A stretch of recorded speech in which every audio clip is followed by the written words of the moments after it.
பரலோகத்திற்கு எடுத்துக் கொள்ளப்படுகிறார். இவ்விதமாய் கர்த்தர் அவர்களுடனே பேசின பின்பு பரலோகத்துக்கு எடுத்துக் கொள்ளப்பட்டு தேவனுடைய வலது பாரிசத்தில் உட்கார்ந்தார். அவர்கள் புறப்பட்டு போய் எங்கும் பிரசங்கம் பண்ணினார்கள். கர்த்தர் அவர்களுடனே கூட கிரியையை நடப்பித்து அவர்களால் நடந்த அடையாளங்களினாலே வசனத்தை உறுதிப்படுத்தினார். ஆமென். தேவனுடைய வலது பாரிசம். இவ்விதமாய் கர்த்தர் அவர்களுடனே பேசின பின்பு பரலோகத்துக்கு எடுத்துக் கொள்ளப்பட்டு தேவனுடைய வலது பாரிசத்தில் உட்கார்ந்தார். இயேசு கிறிஸ்து பரலோகத்திற்கு எடுத்துக் கொள்ளப்படுகிறார்.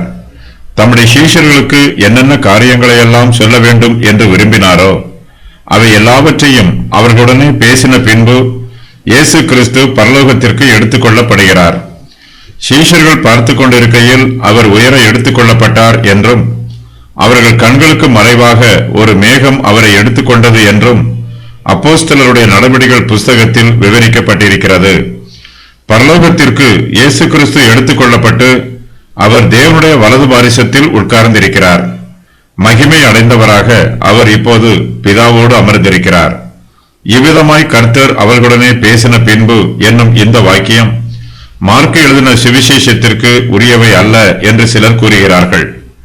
மார்க்கு 16:9 முதல் 20 வரை உள்ள வசனங்கள் இந்த வாக்கியம் மார்க்கு எழுதின சுவிசேஷத்திற்கே உரியது என்று உறுதி பண்ணுகிறது.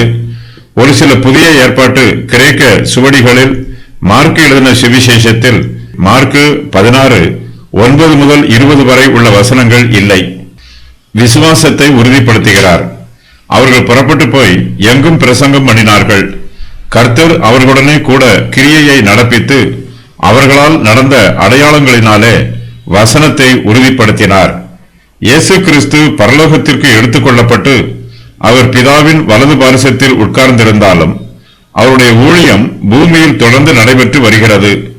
இயேசு கிறிஸ்துவின் அப்போஸ்தலர்கள் அவருக்காக ஊக்கத்தோடும் உற்சாகமாயும் ஊழியம் செய்து வருகிறார்கள்.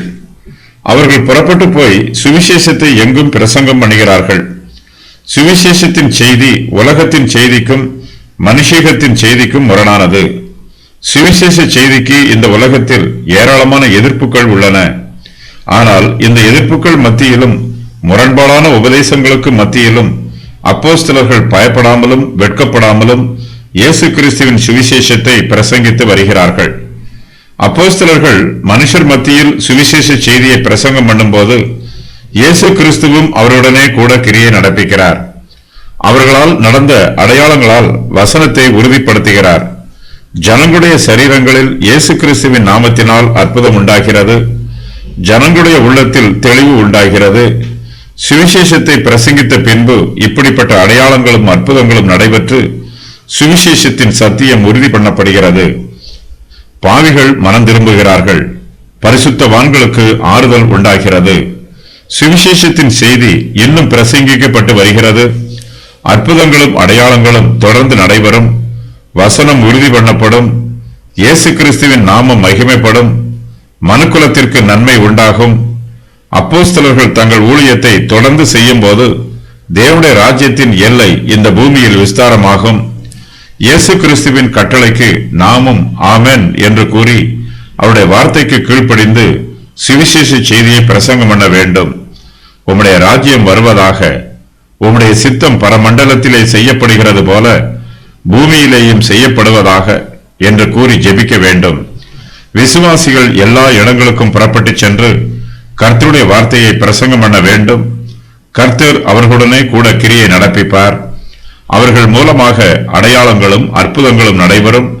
இதன் மூலமாக வசனம் உறுதிப்படும்.